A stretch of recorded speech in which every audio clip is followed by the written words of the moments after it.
Okay, you've seen the headlines, right? Bitcoin's price is dropping. Fears absolutely everywhere, and everyone's saying the same thing. It's just too volatile. But what if that's not actually the problem at all? What if the real reason people keep losing money is because they completely misunderstand what volatility is? In this explainer, we're going to break down how to see it differently, not as some fatal flaw, but as a key feature of the system. All right, let's dive right in, and we're going to start with the biggest misconception of them all. Look, most people see those wild price swings and they think, bad, dangerous. But here's the thing, if you don't learn how to handle it, volatility is kind of designed to shake you out. It's the very thing that makes people buy high when everyone's euphoric and sell low when everyone's panicking. The secret isn't to avoid it, it's to understand what it's really for. So let's try to reframe this whole idea. Is all this crazy movement a bug in the system, or is it actually the engine that's driving all the growth? First, just a quick definition so we're all on the same page.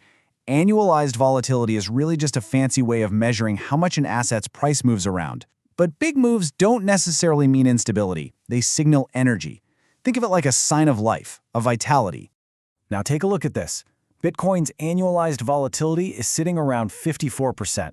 That's almost 5 times more than traditional stocks and over 3 times more than gold. And yeah, that means it can drop way more, but it also means it has the raw energy to climb so much higher. And this is the crucial point to get. The bigger the potential opportunity, the bigger the movement that comes with it. I mean, think about it. Low volatility assets like cash are super stable, sure, but they offer you basically zero real growth. People are drawn to Bitcoin for that incredible growth potential, right? But you just can't have the rocket ship ride without the turbulence. A 30% correction? That's totally normal for an asset with this much upside. Volatility isn't some weird side effect, it is the engine.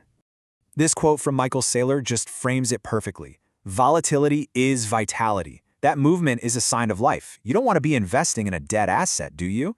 You need that energy. Okay, so if it's just a feature, then why on earth does it feel so terrible to go through? Well, that really just comes down to our own human psychology. Here's the key. We are literally hardwired to feel the pain of a loss about 2 times more intensely than we feel the pleasure of an equivalent gain. Our brains are built to spot danger, which makes a market drop feel so much worse than a rally feels good. And this wiring creates this huge mismatch. We end up chasing these high volatility returns, but we do it with low volatility expectations. We want all the upside, but we panic at the very first sign of a drop. We see a totally normal market correction and our brain screams that it's a catastrophe. And that's when emotion takes over. So how do you fight that? How do you overcome that emotional gut reaction? You do it by moving beyond the daily price ticker and focusing on your thesis. You know what really breaks people in these markets? A lack of conviction. See, volatility only hurts when you don't have a crystal clear reason for why you invested in the first place. If you bought it just because the price was going up, you're going to sell it the second the price starts going down. Here's a great way to think about it. Imagine you find out the city is planning to build a huge football stadium in 7 years. That's your thesis. So you invest by buying some land nearby. A year later, the price of that land drops. Do you panic? No. You check on your thesis. You ask, is the stadium still being built? If the project is still on track, you hold on. Maybe you even buy more. But if the project gets canceled, well, then your thesis is broken, and that's when you sell. The day-to-day price of the land doesn't matter nearly as much as the progress of the stadium. This is the exact question smart investors ask themselves. Not, did the price move today, but has the fundamental story changed? For Bitcoin, that means asking, is it still a decentralized, secure network with a fixed supply? Are governments still printing massive amounts of money? If the answers are still yes, then your thesis is intact, even if there's a 30% correction. And that brings us to our final section, the reward, the payoff you get for having a strong thesis and just having the patience to see it through. Every single major downturn in the market is a redistribution event. It's literally a transfer of assets from what they call the weak hands, the people who sell in a panic, to the strong hands, the people who hold on because they have that strong thesis. Let's just look at the raw cost of being impatient. During the 2021 bull market, if you had simply held your position through the 10 best trading days, your return would have been a staggering 179%.